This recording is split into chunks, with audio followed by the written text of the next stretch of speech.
WhatsApp guys, आप लोगों की डिमांड पर आज वीडियो पेश है यूपीएससी टीचर बोझा सर मोटिवेशन रोस्ट।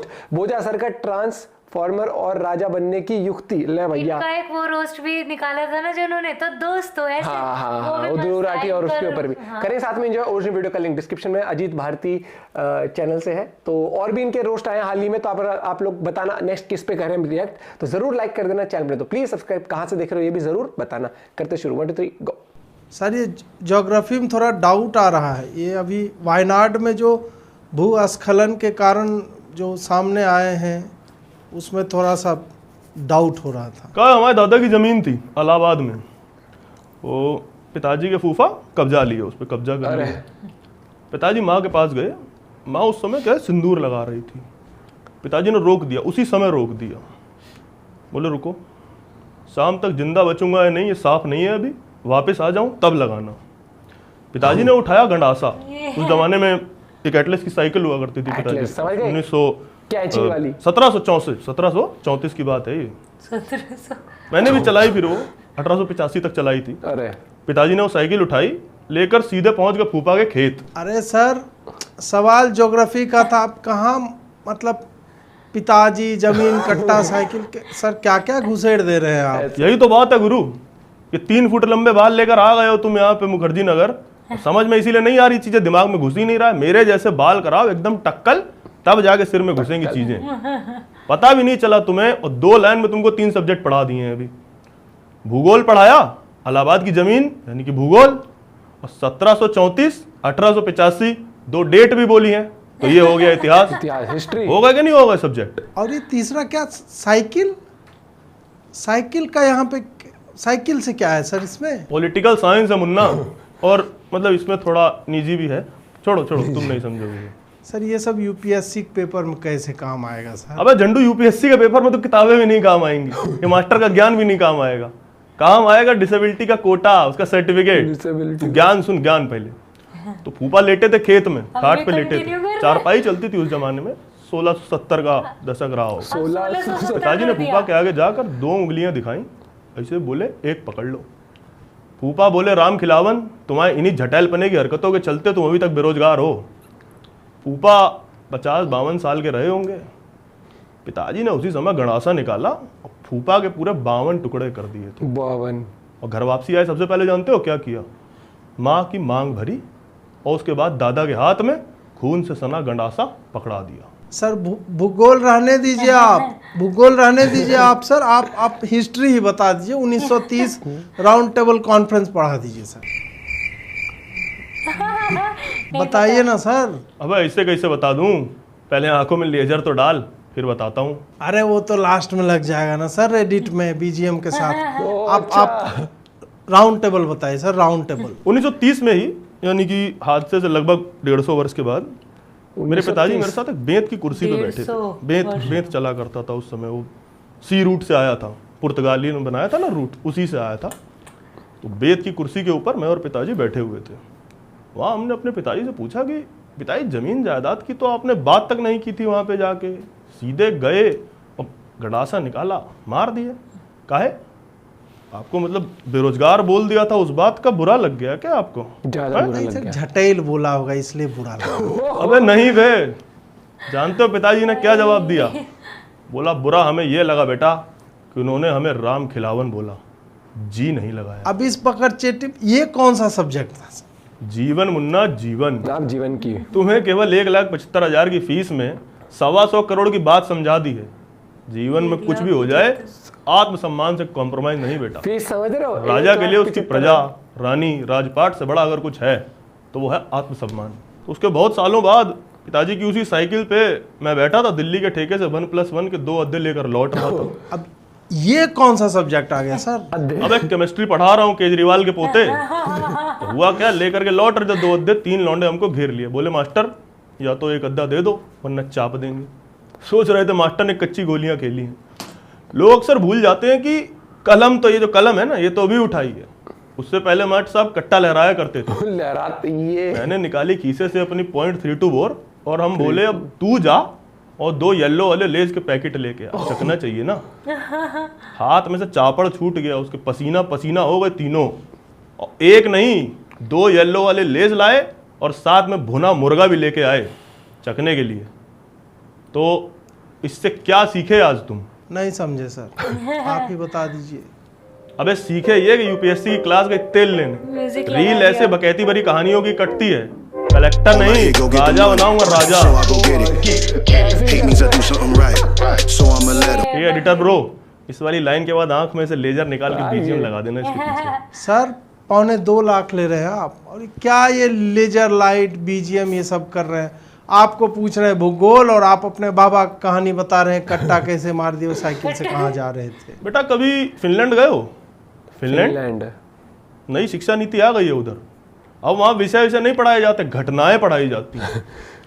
जीवन में कोई घटना घटे, कोई कांड हो गया हो तो उससे सीख ले सको, तभी राजा हो तुम। मोटिवेशन लो। समझ रहे हो बात कि नहीं समझ क्या रहे करना है हो? आपको?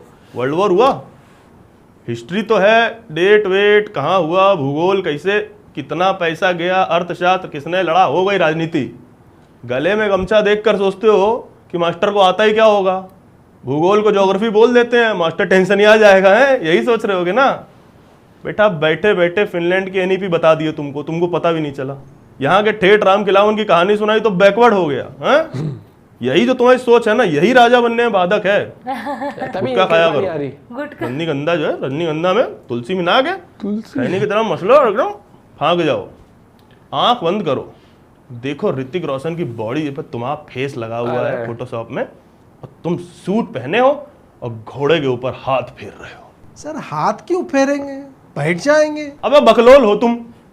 राजा सूट पहनकर केवल हाथ फेरा करता है।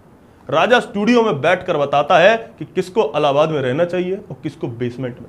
राजा धन्ना देने नहीं जाता, क्योंकि दंगे बलवे की स्थिति में तो डंडा पड़ गया तो राजा डार्विन के विकास क्रम में पीछे चला जाएगा। तो देखो बायोलॉजी भी समझा दिए तुमको। मास्टर को तुम हल्के में लेते हो। तो राजा जो है घोड़े पे बैठता नहीं है, वो हिंद का सितारा गाना बैकग्राउंड में लगाता है, सफेद काले घोड़े पर हाथ फेर कर प्यार का नाटक किया करता है। राजा जी, राजा 8 सेकंड से अधिक हाथ भी नहीं फेरता, ये भी जान लो। राजा के पास क्या समय की कमी होती है ना। तो यदि ये सब कर सको तभी राजा हो तुम। सर वो ज्योग्राफी पूछा था, आप बायोलॉजी बता रहे और ये राजा प्रजा और ये सब क्या है सर? बेटा राजा तो देखो जो है वो बस है, वो होता है, और उसके होने का औचित्य जो है उसके बाप को भी नहीं समझ आता। राजा माने कोचिंग से लेकर रिटायरमेंट तक जो मैनेज कर ले, स्लो मोशन में पैर के जूते से पैंट से होते हुए कमर की बेल्ट, हर 2 बटन पे माइक खट खट खट, रील 1/4 बीतने के बाद ऑफ कैमरा देखते हुए गंभीरता का जो ढोंग रचे, ऑफिस की कुर्सी वो जो सफेद तौलिया वाली होती है ना, वो दिखा के जो प्रभावित कर दे, वो राजा। राजा माने सही पैर होते हुए भी लोकोमोटर डिसेबिलिटी का सर्टिफिकेट। कलेक्टर बने नहीं और रील बना रहे हैं कि बनेंगे तो क्या रुतबा होगा। ट्रेनी बने तो कलेक्टर से बड़ा चेंबर मांगे, गाड़ी पर नेम प्लेट, नौकरी में करोड़ नहीं अरबों कमाने का टारगेट। रिटायर हुए तो करेबियन के फूलों वाली शर्ट पहन के, और वो छाते वाला ड्रिंक होता है, ड्रिंक पे छाता लगा के, ये होता है राजा। एटीट्यूड बनाता है राजा। हाँ सर वो तो है, गजब का पावर आता है राजा बनने पे। ये तो मानते हैं। अरे पावर, अगर राजा केवल पावर नहीं, अपने आप में पावर हाउस होता है। बिजली के खंबे के पास से गुजरे तो पूरा मोहल्ला रोशन कर दे। एक बार की बात है, हमारा एक पूर्व छात्र था, वो शादी चल रही थी हमारी बिटिया की, बारात खा रही थी, बीच में जनरेटर फूक गया, एक साथ तीनों जो है जनरेटर चला गया। हम हो गए परेशान कि अब सम्मान की बात है भाई, करे तो क्या करे, परिस्थिति कैसे संभाली जाए। छात्र आया, पूछा कि मास्टर साहब क्या हो गया। तुमने पूरी बात बताई। पूछा कि जनरेटर काहे लिए, सरकारी बिजली नहीं है क्या। तुमने बताया कि ट्रांसफार्मर फूका पड़ा था। छात्र ने आप देखा ना था, पोल पर चढ़ा और नंगी दोनों तारे जो थी हाथों से पकड़ के वो एकदम जुड़ा दी। अब वो ट्रांसफार्मर जो है ना, वो पावर हाउस को बिजली सप्लाई करता है, सरकार हमें पैसा देती है। ये होता है राजा, ये होता है एटीट्यूड। सर दुनिया भर का राजा प्रजा, ट्रांसफार्मर, फूफा जी का हत्या सब कर डाले। यूपीएससी निकलवा पाएंगे कि नहीं ये बताइए। एक तो तनाव इतना है सर पे और पढ़ाई इतना मुश्किल है। देखो तनाव है तो उसका तो सीधा सा उपाय है, मैंने साक्षात्कार में भी बताया था, नशा और संभोग। सीधा फोको और ठोको। ओ तेरी। और जनसंख्या नहीं बढ़ानी है। देखो ठीक है, युग गरीब फैला, बहुत जनसंख्या बढ़ाते हो तुम लोग। नीतीश जी को फॉलो करो, पुल आउट गेम स्ट्रॉन्ग करो अपना। दूसरी चीज एक और है, तुम लोग यही गड़बड़ है तुम लोग के साथ। तुमने सोच जो है ना अपनी इतनी संकीर्ण कर ली है यूपीएससी आईएएस इससे आगे सोच ही नहीं पा रहे हो। अरे आप दृष्टि लंबी करो, मतलब हमारे कहने का मतलब है कि ऐसा नहीं कि दृष्टि की लंबी वाली बिल्डिंग में एडमिशन ले लो जाके, एडमिशन हमारी कोचिंग में भी लेना है। और हम ये कह रहे हैं कि अपना मतलब विजन नहीं यार, अरे विजन भी तो है ससुर। हम कहना चाह रहे हैं कि अपनी बुद्धि खुली रखो है। एक सब चाणक्य की माफिक, अरे यार चाणक्य के नाम से भी भाई दुकानदारों तुमने कोई नाम छोड़ा है? देखो मतलब हमारा मतलब है कि आंखें खुली रखो अपनी, ताकि यूपीएससी के बियॉन्ड भी देख सको। ठीक है, बियॉन्ड से हमारा तात्पर्य है कि यूपीएससी करके देश का भला करना है, समस्याएं सुलझानी है। अपनी सोच इन बेकार बातों तक सीमित मत रखो। तुम सोचो कि तुम केवल करेक्टर नहीं बने हो, तुम्हें कलेक्टर नहीं बनना है, तुम्हें एक्टर, डांसर, यूट्यूबर तक जाना है। जैसे कि हम है दुनिया के सामने वो टीचर है, कलम पकड़ के टीचिंग करते हैं, असल में वो देखो कट्टा चालक, ज्ञान पेलू, राजनीतिक नेता। क्या सर, क्या राजनीति? आप चुनाव भी लड़ रहे हैं क्या सर? लड़ने की सोच रहे हैं क्या सर? अरे नहीं वो तो इसे मुंह से निकल गया ये सच थोड़ा सा। तो देखो हम यही सिखा रहे थे, तुमको यही सिखा रहे थे, लक्ष्य बड़ा रखो। लक्ष्य अगर आईएफएस का रखोगे तब जाकर किसी सरकारी दफ्तर में मुनीम बन पाओगे। हमने भी तो लक्ष्य सीधा प्रधानमंत्री का रखा है, मतलब पहले लोकसभा सीट का रखा। वो अलग बात है कि मतलब मोहल्ले का पार्षद का चुनाव भी नहीं जीते हैं कभी, लेकिन लक्ष्य तो रखा है ना। आज सांसद बनेंगे, कल केंद्रीय मंत्री, परसों प्रधानमंत्री, पहले भारत के फिर अमेरिका के। यही तो है मतलब राजा वाली सोच। वो कहावत नहीं सुनी तुमने कि तोप के लाइसेंस के लिए अप्लाई करोगे तब जाकर के छोटा मोटा कट्टा तमंचा मिलेगा। देखो यार अब राजा की कोचिंग में तो रेफरेंस भी सब ऐसे ही होते हैं, कट्टा तमंचा तोप, एकदम शालीन गांधीवादी माहौल रहना चाहिए कोचिंग में। तो इसलिए तुमको कह रहे हैं स्वप्न देखो ऊंचा, मतलब सीधा सेक्रेटरी का, और वो भी ऐसा छोटा मोटा दफ्तर में नहीं, सीधा पीएमओ में। लेकिन वहां तो सर धीरे धीरे प्रमोशन होने के बाद ही पहुंचेंगे ना, सीधे कैसे पहुंचेंगे? अबे राजा ये प्रमोशन अमोशन परिणाम इस सब की चिंता नहीं करता, तुम भी मत करो बे, सीधा दौड़ में कूद पड़ो, कुछ ना कुछ तो बन ही जाओगे यार। अब देखो आज जिन्हें सड़कों पे तोतापरी रंग की पैंट पहन कर टिकटॉक बनाना चाहिए था, ऐसे लोग सनी लियोन के साथ नाच रहे हैं कि नहीं नाच रहे हैं भैया? कई तो ऐसे भी हैं निजी समारोह में घुस के लोगों पे चाटे बरसा देते हैं। सब राजा लोग हैं। कहाँ से आते हैं सब संस्कार? घर ही से आते हैं ना। घर में बीवी पे हाथ छोड़ते होंगे, समाज में आए, पब्लिक में आए तो लोगों पे छोड़ने लगे हैं। और तुम तो इन सबसे ज्यादा टैलेंटेड हो। देखो बाल बाल लंबा किए हो, थोड़ा छिछोरा टाइप लग रहा है, लेकिन जॉनी डेप जैसे दिखते हो कि नहीं? तो तुम्हें तो सनी लियोन के साथ आइटम नंबर नहीं, तुम्हें तो पूरी फिल्म मिलेगी, और वो भी ट्रायोलॉजी, तीन समझ रहे हो? हाँ देखो डेप भाई की तरह किसी अंबर हर्ड के चक्कर में ना पड़ जाना, बर्बाद हो जाओगे, बता रहे हैं। ऐसे भी कई केस आए हैं, कई राजा ऐसे बर्बाद हुए आशिकी में।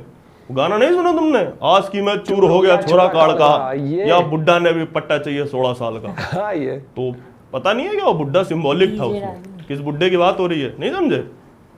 एस्पिरेंट ही तो था वो, एक बुड्ढे ही तो है। तो चलो छोड़ो, निजी हमला नहीं करते, जाने दो। तुम अपना लक्ष्य केंद्रित रखो, ठीक है? T series trilogy. तो इसलिए कह रहा हूं आज ही एनरोलमेंट करा लो मेरी वाली कोचिंग में। कल से तुम्हारी एक्टिंग क्लासेस, मेरा मतलब है तुम्हारी यूपीएससी कोचिंग क्लासेस शुरू। बोलो अवध राज की जय। ए एडिटर भाई, लास्ट में भी वो चिंगारी वाला थोड़ा डाल देना बीजीएम के साथ। भाई सबसे पहले दोनों की तारीफ बनती है, मतलब जो जिस तरीके से इन्होंने परफॉर्मेंस दी, स्टेज परफॉर्मेंस कहूंगा मैं तो। मुझे ना अजीत भारती का एक तो एक्सेंट मतलब मस्त लगता है, और जो दूसरे हैं ना वो जिन्होंने, ठीक है, उनका जो सरकाज़म है। एक बार हमने जिस दिन इलेक्शन रिजल्ट आया था उस दिन हमने 1-1.5 घंटे की लाइव देखी थी। लाइव चलाते हम टीवी पे जब हम खाली होते शाम को। हाँ मतलब इतना से पॉलिटिक्स वगैरह में उतना नहीं, मतलब मैं नहीं देखती हूँ, लेकिन इनकी लाइव वो देखने में मेरे को मजा भाई एक नंबर। मतलब कि आप भी ये चीज समझो कि कई बार क्या होता है कि हम देखते हैं वीडियोस, लेकिन हम क्या होते हैं, हम वो वर्ड सही है, बिल्कुल ही अंधभक्त कभी भी मत हो जाओ किसी के भी। आजकल ये तो है ही कि मान ले अगर किसी को इमोशनली किसी कनेक्ट करवाना है, उसकी कहीं से कोई कुछ क्लिप उठा के उस पे बैकग्राउंड पे साइड सा वो लगा दो, वो तो लोगों को ना मतलब लगता है कि भैया पीआर बहुत मैटर करती है। मैं कह तो रहा हूँ आज के टाइम पर आप बिजनेस कुछ भी कर रहे हो, अगर आपकी पीआर स्ट्रांग नहीं है तो आपका बिजनेस नहीं चलेगा। ऐसी चीजों को जस्टिफाई करा देगी बिल्कुल। और भाई ये जो एजुकेशन है, तुम्हें क्या लग रहा है कोई, मैं हमेशा कहता हूँ कि एजुकेशन जो है काम बहुत अच्छा, वो एजुकेशन एक भाई वो भी वो क्या वर्ड है, वो मेरा वर्ड नहीं आ रहा, बहुत पूजनीय बात होती है, मतलब ये बहुत रिस्पेक्टफुल जॉब होती है, लेकिन एंड ऑफ द डे इसे समझो ये भी बिजनेस है। स्कूल जहां आप जाते हो, आप टीचर की रिस्पेक्ट करते हो, लेकिन एंड जो चला रहे हैं उसको, उनके लिए तो बिजनेस ही है। वो तो पैसे ही कमा रहे हैं। जो आप स्कूल ट्रिप पे, स्कूल अगर आपको ले जाता है पिक्चर दिखाने, ऐसा दिखाने, आपसे पैसे ले लेता है एग्जाम्पल, तो वो उससे आपको वही वैसे एजुकेशन मिले ना मिले, लेकिन उससे मार्जिनली जो वो है स्कूल चलाने वाले, उनका तो प्रॉफिट ही हो रहा है। तो बिजनेस है, ये चीज लेके चलो। और जैसे एग्जांपल है मतलब जैसे भाई प्रो मोदी है, मोदी की तारीफ भी करते हैं, लेकिन वो क्रिटिसाइज भी करते हैं उतना ही, बिल्कुल पॉइंट टू पॉइंट। मुझे लगता है जिस तरीके से ये लोग क्रिटिसाइज उतना तो कोई करता भी नहीं होगा, जो अगेंस्ट भी होगा ना वो भी इस तरह से नहीं करता। हाँ, इन्हें लगता है ना, और वही चीज होती है।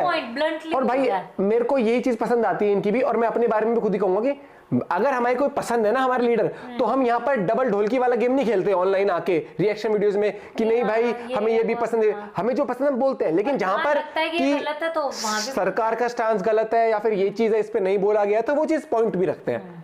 और भाई अगर आपको कोई पसंद है तो आप बोलना भी चाहिए। रोस्ट की तो मैं फैन हूँ सर, जिस तरीके से पूरा डिट्टो एकदम। और भैया वो पिछला जो हमने देखा था ध्रुव राठी वाला भी वो मस्त था, वो भी गजब था, रवीश और ध्रुव राठी वाले, वो भाई साहब वो भी गजब था।